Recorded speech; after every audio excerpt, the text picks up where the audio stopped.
প্রত্যেকেরই জন্মদিন হয়, হয় না? জন্মদিনে আমরা কেক কাটি, কেক কেটে আমরা আনন্দ করি, করি কিনা?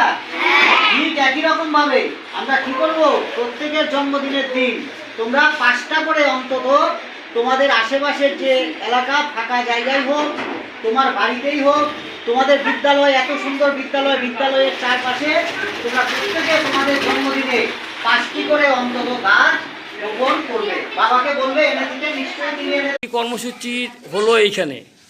কোচবিহার আস্থা ফাউন্ডেশন, মদন মোহন কলোনি উদ্বাস্তু প্রাথমিক বিদ্যালয় এবং শিলিগুড়ি গ্রেটার লায়ন্স আই হসপিটালের যৌথ উদ্যোগে এবং ব্যবস্থাপনায় আজ মদন মোহন কলোনি উদ্বাস্তু প্রাথমিক বিদ্যালয়ে 14ই নভেম্বর 2024 পণ্ডিত জওহরলাল নেহরুর শুভ জন্মদিন উপলক্ষে অর্থাৎ শিশু দিবস উপলক্ষে এই বিদ্যালয়ের সকল শিশুদেরকে